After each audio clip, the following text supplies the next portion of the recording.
California, this land of dazzling sun, is literally bursting at the seams with non-stop outdoor fun, including some of the world's most spectacular theme parks. It's also the king of the roller coaster hill, home to 70 coasters, more than any other place on Earth. How did one of America's biggest states also become the thrill ride leader? Why are California's theme parks famous around the globe? And what gives them that special cutting edge? What's the real story behind these screaming metal dynamos that overwhelm us with pleasure and terror all at once?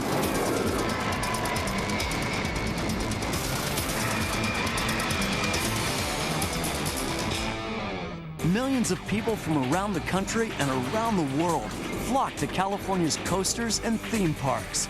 And as the 21st century begins, the state's coaster mania only continues to grow more intense. I think California is the mecca for coasters because Californians love thrills, and the best place where you can have thrilling experiences is at the amusement park.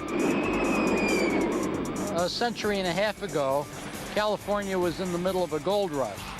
Today, we find California in the middle of a thrill rush. Doesn't get any better, baby. Just what is it about roller coasters that turns so many people on and leaves them running back for more? Not everyone can actually go out there and be a skydiver, but you can do that when you get on a coaster. You can get that feeling. Where else can you go and have it be okay to scream at the top of your lungs all day long? A coaster's one-two punch of terror and joy makes us feel alive. It's the same kind of adrenaline rush we yearn for when we look to the sky and dream of flying. California is a leader in aerospace technology. Here, some of the world's coolest aircraft are built, like the Stealth Fighter and Bomber. But California is also home to an entirely new kind of flying machine. Stealth, the world's first flying roller coaster, blasting through the air at Paramount's Great America in Santa Clara, California, just 44 miles from San Francisco. On Stealth, passengers lie face down, flying through the air with arms extended, rocketing through a coaster lover's idea of heaven. Glide over 50 miles per hour through 8 inversions, looping, twisting. It's an incredible experience. You feel like you're Superman. Stealth really represents, the ultimate in innovation. Who would ever thought that we'd be laying down riding roller coasters? I mean, you could only dream about it. The mind-boggling experience begins when passengers enter Stealth's unique flight vehicles. Guests are tilted onto their backs for the steep ascent up the lift hill, unable even to see where they are going. Now, let's experience the magic of Stealth for ourselves through the eyes of Derek Hanna. We're climbing up 115 feet in the air, and we're about to invert over on our sides into the flying position. Now, here in California, we have incredible roller coasters, but there's nothing like this in California. This is Stealth, and we are now flying, heading over 50 miles per hour. Up into the air, free as a bird.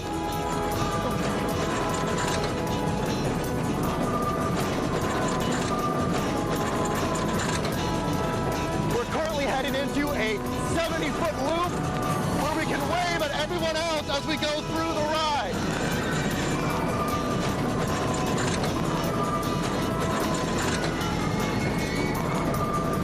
The flying sensation on Stealth is unlike anything else out there. So you must come out and conquer Stealth.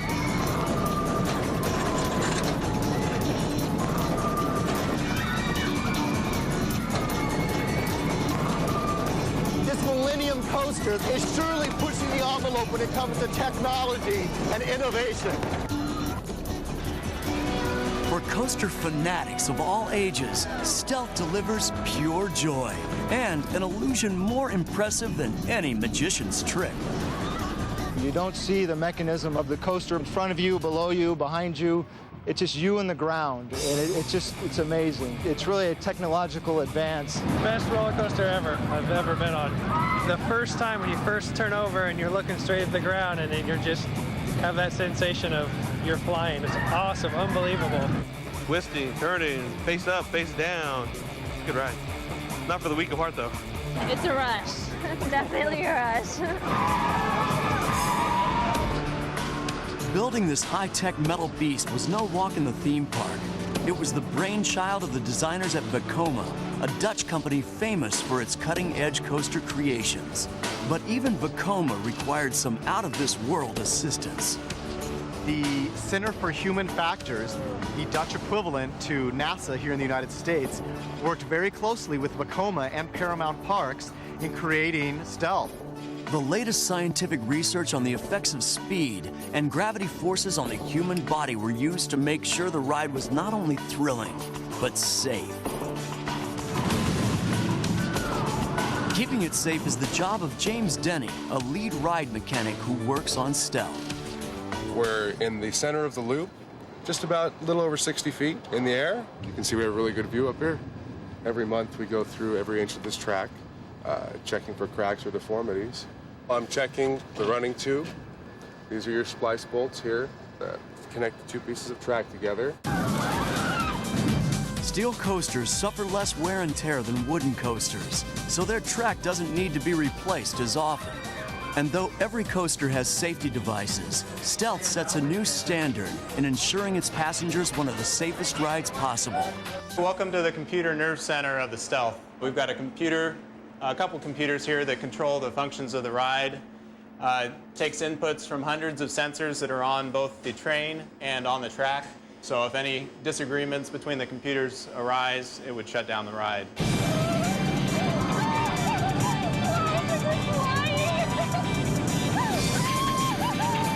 Stealth offers a dramatic evolutionary leap in the ride experience. But while roller coaster technology has changed tremendously over the years, the wild screams of pleasure were just as intense on the very first primitive thrill rides hatched in the same land that would later give us Sputnik and Stalin. That all-American thrill ride, the roller coaster, really had its beginnings nearly 400 years ago in Russia when an enterprising St. Petersburg showman discovered people would actually pay money to be terrified.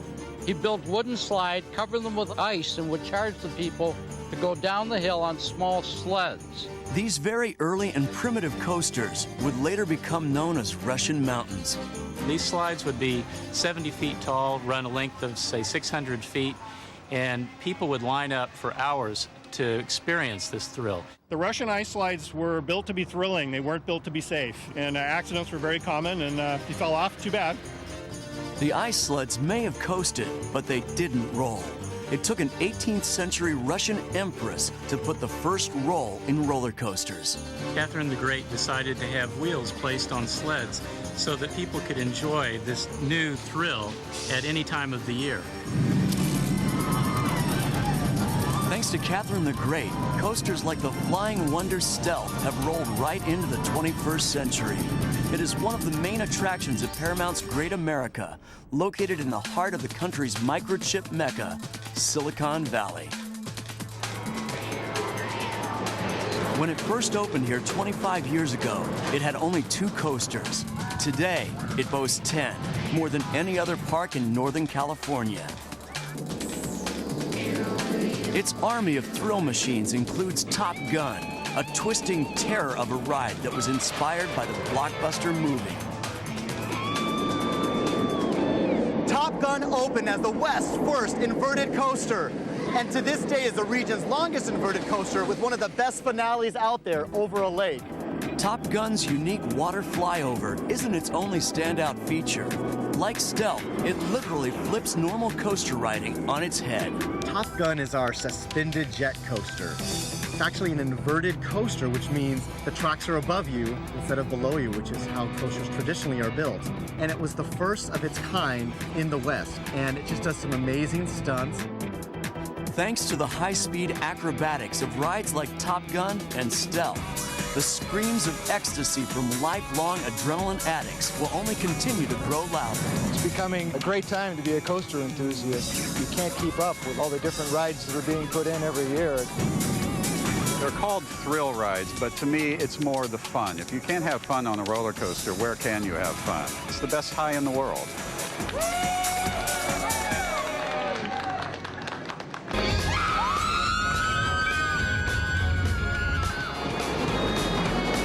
When we come back, we'll get an exclusive look at one of the newest and most exhilarating coasters anywhere. The speed of it is awesome, one of the best coasters I've been on in the U.S. So get ready for the launch of your life on California Screamin. And away we go! Biggest name, big state.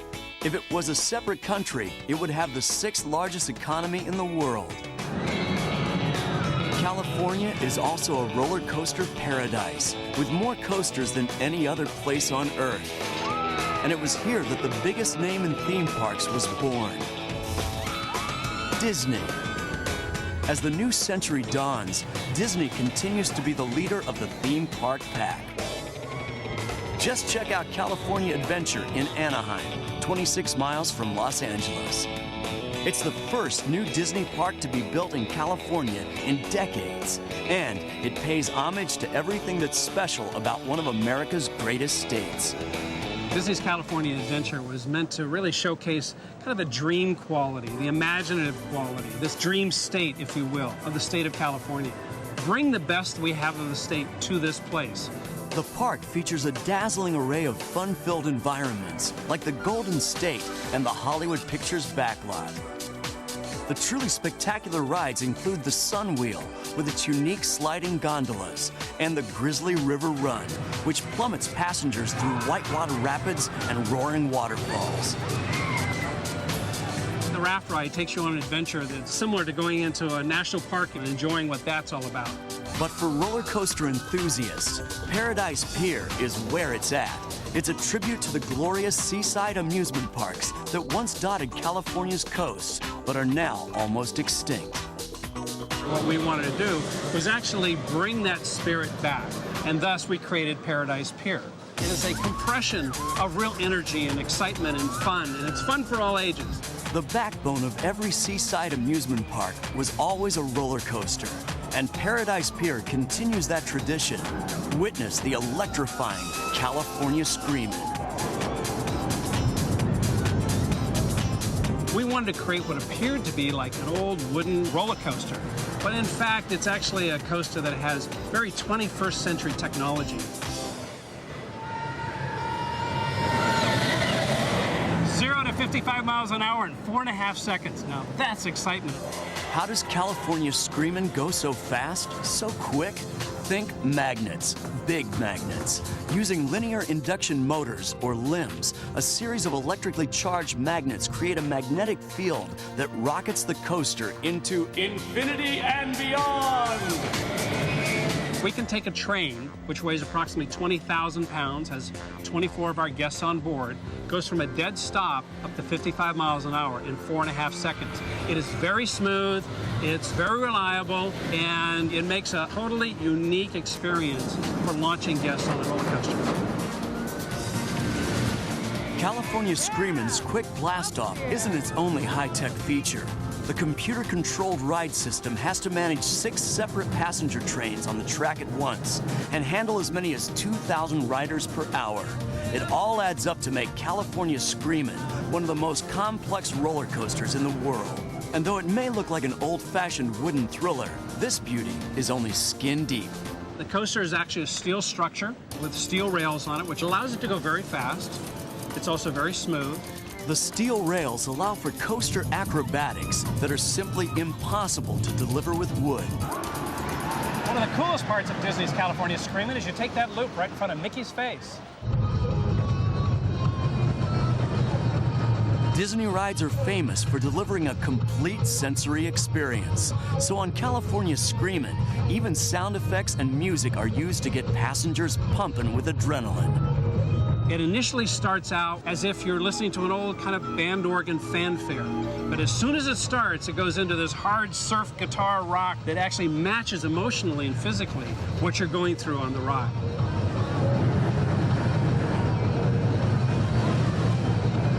California Screamin soars to heights of 120 feet and includes a perilous 108-foot drop down a harrowing 50-degree slope.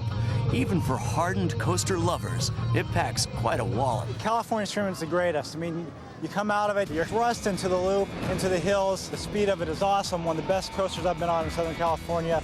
Actually, one of the best coasters I've been on in the U.S. I was completely scared because it went straight down. Now it's your turn to ride in the fun seat. Let's experience the thrill of California Screamin, along with coaster enthusiast Chris Murray. And away we go! Up the hill, over the top. Nice little float over the top of the hill, down to a dive, taking a turn around the Maliboomer. Lovely view of the park. See the hotel over here. Nice view of the lake. Coming around the turn, zipping around, and all the way up to the next limb-powered hill. No chain lift on this ride. We get the electromagnets pulsing us all the way up to the top. We got this cool soundtrack going in. And here we go over the top of the biggest section of the ride. Down to a nice dip, diving under the track. Lovely head chopper around the perimeter turn. And now we're setting up for the nice big 360-degree loop around the Mickey ears. Here we go! Yeah! Right on! Up and over the top, another nice little float. Take another dive and head back towards the Maliboomer. This time a little faster, a little tighter turn. Up and around, over the top. Now we're getting ready to go over the final section of the track. The lovely bunny hop. And here's where we get our float. Yeah! Up in the air, out of the seat, and down to the final spiral helix.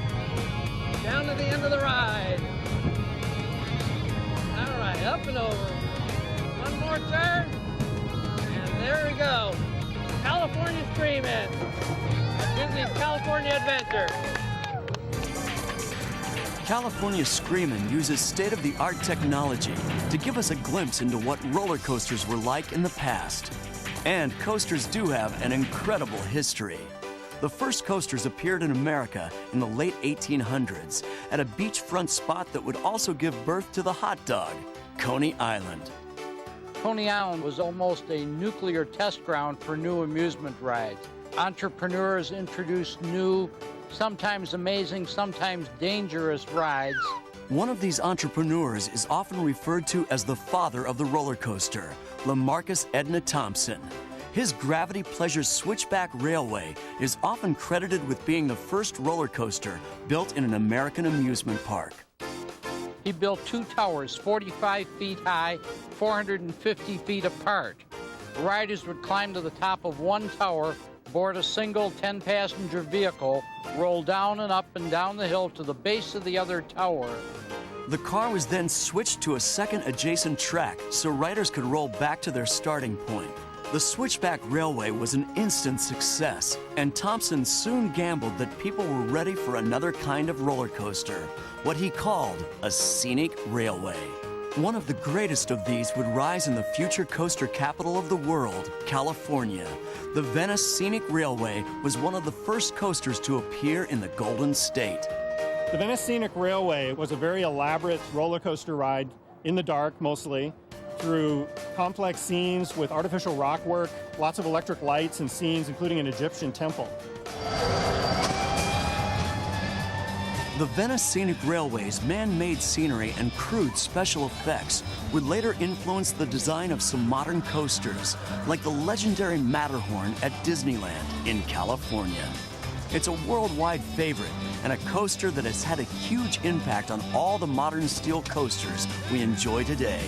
It all came about because of one man who had a vision for a new kind of amusement park, Walt Disney.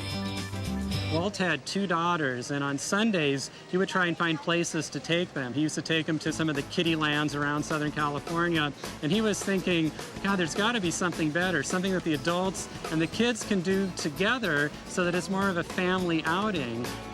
Finally decided to build Disneyland. It would be more than an amusement park. It would be a theme park with theme setting and themed environments and rides and attractions that the whole family could share together. And then, in 1959, Disneyland introduced an entirely new species of roller coaster. It would forever revolutionize the thrill ride experience. Disney built the Matterhorn, the first roller coaster to use tubular steel rails. Walt wanted to build a coaster inside a mountain and needed tight radiuses and tight turns, and tubular steel offered that capability, that the steel rails could be turned on tight radiuses and weave in and out of the mountain. So it didn't take up a lot of real estate. He could build the Matterhorn right in the middle of Disneyland. Today, the majority of coasters surf along on tubular steel rails. The steel construction permits turbocharged acrobatic moves that wooden rides just can't match. So the next time you rip through a killer coaster flip, remember the Matterhorn. Every modern steel looping coaster can trace its roots back to the Matterhorn. It is the grandfather of all modern roller coasters. With the coming age of steel, coasters would soar to new heights of technological innovation. When we come back, we'll see the proof and blast into hyperspace on the tallest roller coaster in the world and one of the fastest. You're going so fast, so quickly, it goes like, wow! It's Superman, the Escape.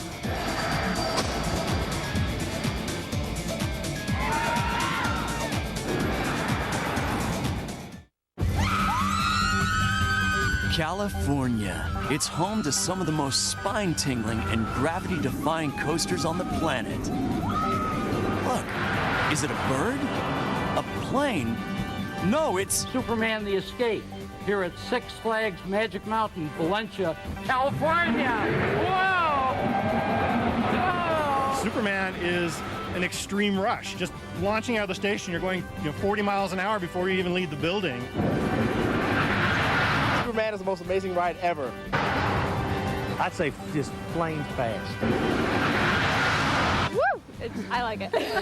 This supersonic experience combines the legendary Man of Steel with an equally legendary coaster of steel, pushing the limits of speed technology.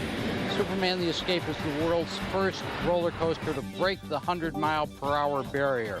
They use a series of linear synchronous motors to catapult a single 15-passenger vehicle from 0 to 100 miles an hour within 7 seconds. You're racing out of the station, up the 415-foot tower, and then only to free fall back. So it's an incredibly intense, fast ride, and it's 100 miles an hour of pure adrenaline. Superman the Escape is the tallest roller coaster in the world and one of the fastest. Passengers get high, 415 feet worth of high, experiencing the most extended period of negative gravity or weightlessness on any roller coaster. It feels like your stomach's gonna come out of your ears. At the top of the tower, you experience 6 seconds of weightlessness. It's 0 G, so your body is floating up a little bit out of your seat as if you're in the space shuttle. Coaster buffs call this sensation airtime, and for many, it is the holy grail of thrill rides. Whoa! Whoa! This 1,315-foot-long L-shaped superstructure has dramatically changed the skyline of Six Flags Magic Mountain. But is this odd-looking contraption really a roller coaster? Most people think of a roller coaster as one which is a continuous circuit. Superman the Escape is a shuttle coaster, one which goes forwards and then backwards. With technological wonders like Superman the Escape pushing the boundaries of the ride experience, it's easy to assume that coasters have never been more terrifying. But in fact, many people believe that the most outrageous, fear-inducing coasters ever built were created long ago. Back in the roaring 20s, a wild new breed of roller coaster appeared that reflected the high-flying, daredevil spirit of the times. It was the dawn of the first golden age of roller coasters. You have to remember that in the 1920s, you only had wooden coasters. You didn't have the monster steel looping coasters or inverted coasters or air-launched coasters. So you're looking at variations on the classical wooden coasters from the 20s, and some of them were brutal. The coaster designers built wild rides with no concern for rider safety, and whenever there was a fatality on a roller coaster, when the coaster reopened, by God, more people wanted to ride it than ever. During the Great Depression and World War II, roller coasters went into decline, and for a time, they became an endangered species. But by the mid-1970s, theme park operators realized the public was hungry for newer and bigger rides. The second golden age of roller coasters had begun. It only seems natural that this decade, which gave us big hairstyles, Evel Knievel, and disco, would also launch a revolution. Revolution was truly a revolutionary ride when it opened up. It was the first modern ride with a vertical loop and really the first successful vertical looping coaster. A quarter century after it was built, Revolution can still do the hustle.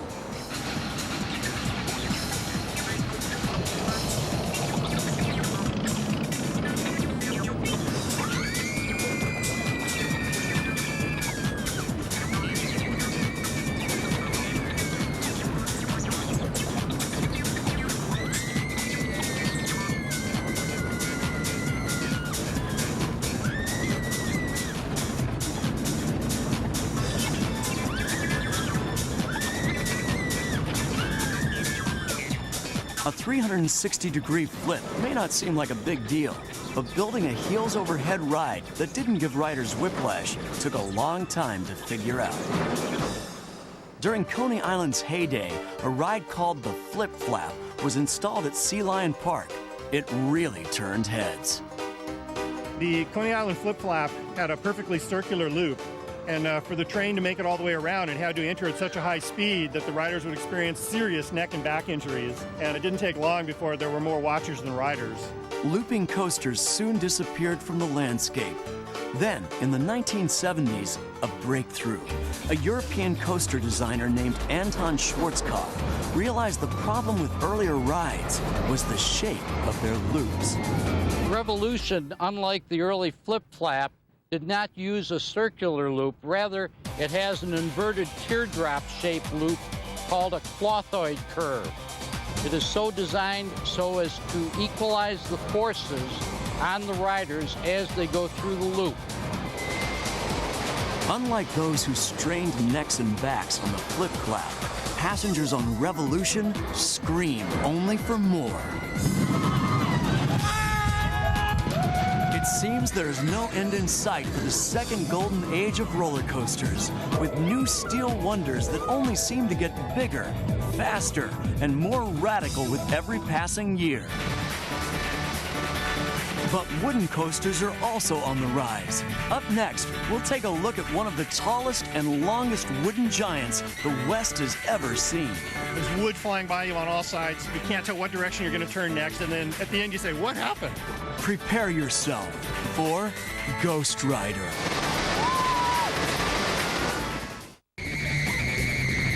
Each year, millions of riders invade California's theme parks.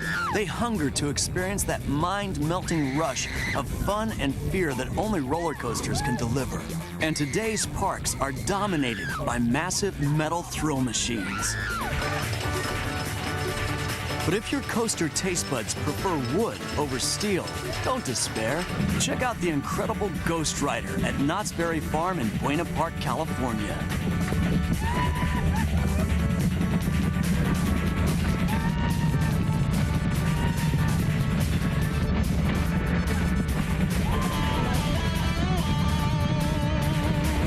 Built in 1998, it is made of 2.5 million board feet of treated longleaf southern yellow pine, grown in Alabama and North Carolina.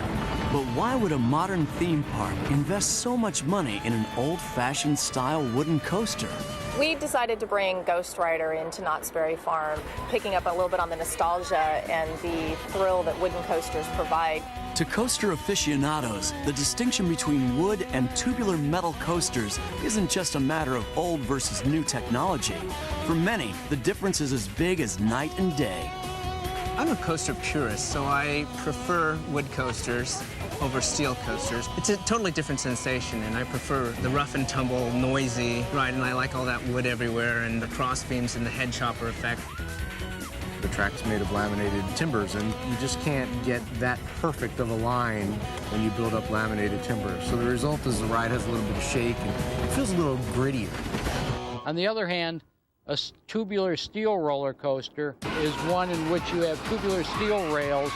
You're riding in a train with polyurethane wheels. It's a very quiet, swooshing ride.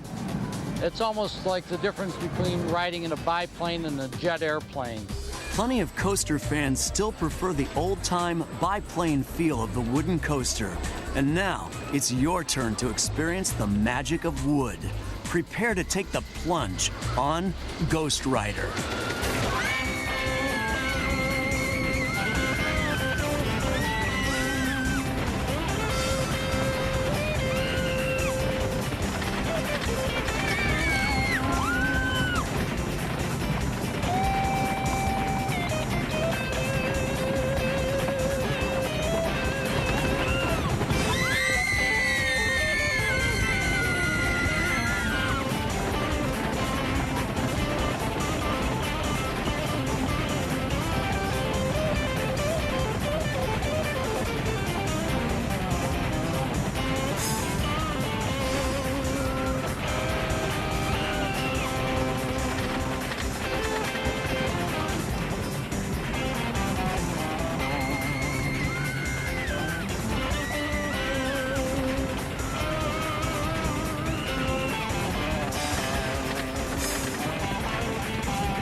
Is unique because it is the tallest and longest wooden roller coaster on the West Coast. The first drop is over 118 feet, and it has over 4,500 feet of track. Ghost Rider's stomach-turning dives make quite an impression, no matter your age. It was like, from a scale of 0 to 10, it was like a 10. It was probably the best ride at Knott's Berry Farm that I've ever been on. The drop was really fast. It was like a whoosh. Ghost Rider is an amazing ride. There's wood flying by you on all sides. You can't tell what direction you're going to turn next. You feel like you're going to crash into the wood 50 times, and then at the end you say, what happened? Ghost Rider's success proves that you can still wow them with wood. But the never-ending stream of passengers takes its toll on these mechanical marvels. How are they kept ship-shape and safe day in and day out? And who protects the mighty coasters? At Knott's Berry Farm, Doug Whittington is a maintenance technician. Every morning before dawn, he carefully walks over Ghost Rider's long and winding track. We're going to look at both sides of the rail. We've got the guide rail on the sides, keeps the train in straight line. We've got the road steel on top that the train actually rides on. We're going to check that for any broken hardware. We're going to check the brakes, make sure they're secure. As a wooden coaster, Ghost Rider has its own special needs. A wooden coaster has a cushion effect, which is good for the ride, but over time, over so many cycles, the wood actually will compress and give way. So we got to keep an eye on where the train actually pushes on that wood and replace it when it needs replacing. Being one of the tallest wooden coasters in the western United States isn't the only standout feature of this ride. Ghost Rider's location also required some special engineering. Here in California, unfortunately, we have earthquakes, so we have double the bracing because of those earthquakes. But it's still a soft ride, a nice ride. Ghost Rider may be one of California's biggest wooden thrillers, but it's certainly not the first of its kind. It's actually a descendant of the wooden giants that once extended up and down the coast of California. only a very few of these classics remain, including a stunning twister that still runs today. It's the Giant Dipper at the Santa Cruz Beach Boardwalk, just 72 miles from San Francisco. Without question, the most popular ride at the Santa Cruz Beach Boardwalk is the Giant Dipper. Nearly 50 million people have ridden on the Dipper since it was built in 1924, and this coaster still stands up in the top 10 wooden roller coasters in the country. Like a huge time machine, it transports passengers back to a very different era.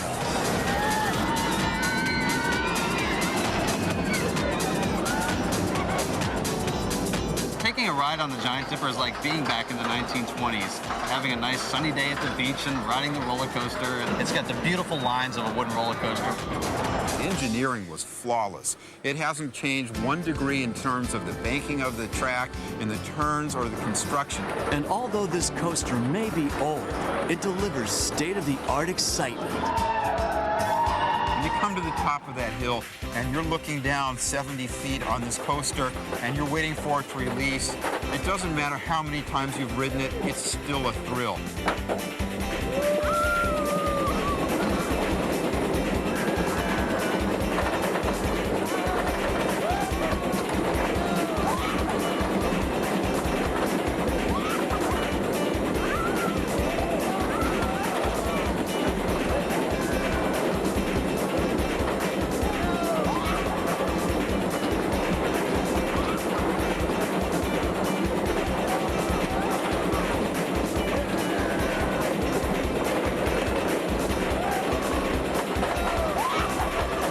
From the 1920s or the 21st century, California's wooden terrors continue to thrill.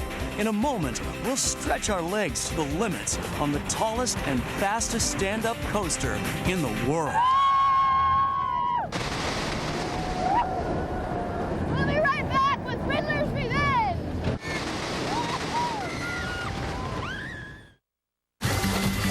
The Golden State. It's famous for all kinds of outdoor fun, like sailing and surfing.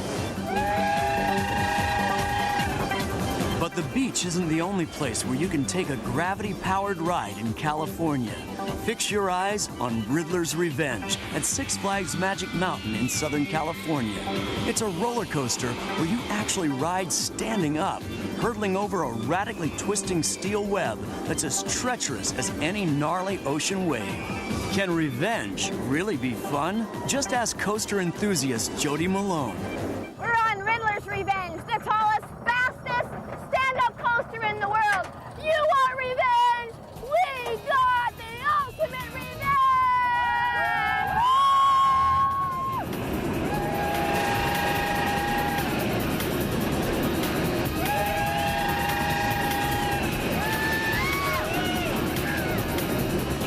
Riddler's reaches speeds of 65 miles per hour and soars as high as 158 feet into the air. But what's so different about standing up on a roller coaster? Only those who've done it can tell the tale. Riddler's Revenge is the most fun you can have standing up in the entire world. You feel more vulnerable. It gives you that illusion, so that makes it more fun. It's kind of almost a neat, defiant, flying in the face of the forces of nature kind of thing. I think you feel it more when you stand than when you sit, and it just feels faster with all the wind rushing towards you. You're actually very free to rotate your head around and be able to take in the environment. Your peripheral vision actually works great. So even if you're looking forward into a loop or diving out, your brain is still seeing this picture out here of the world kind of spinning on its side, and it's an amazing feeling to be able to do that. And everyone has their special theories on why standing up is the only way to fly. The center line of your heart is elevated, so the blood flowing around your heart flows in a different way. The neat part is that you get a rush from it. You have a platform to stand on, but as you go around the curves, if you relax, your legs sort of swing and you really feel like you're suspended. It's incredibly cool. You get to stand up the whole time and you get all lightheaded afterwards. Riddler's exacts a fiendish kind of revenge on its victims, rocketing them through 6 hair-raising inversions, a 360-degree vertical loop, a 360-degree oblique loop, 2 over-the-top diving loops, and 2 150-foot-long barrel rolls. No wonder people get off the ride feeling just a little different. You literally feel like you're not going to come down. I mean, you're in the middle of this loop, and it's like, where's this thing going to end? You kind of forget where you are. You look into the next loop, and they keep coming. I think I might have had an out-of-body experience, yeah. Does Riddler's Revenge really propel you into new dimensions of stand-up terror? You can be the judge, because it's your turn to ride the Riddler through the eyes of Jody Malone.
Standing and Screaming on Riddler's Revenge is just one example of the breathtaking variety of thrills that today's coasters offer.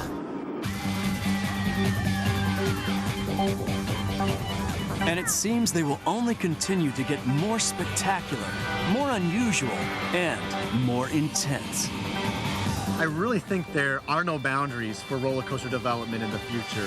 There's probably going to be more focus on the ride experience as opposed to the rides getting faster and taller.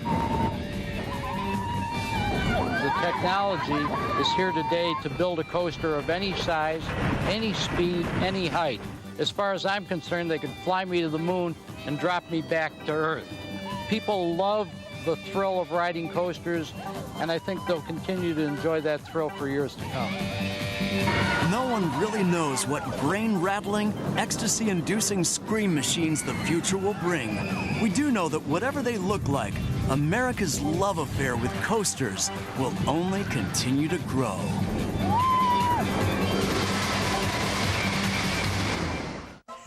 Hi, Samantha Brown for the Travel Channel here. When planning for the ultimate family vacation, there's a few things you can't forget. Plenty of clothes, food for the road, and gear for every occasion.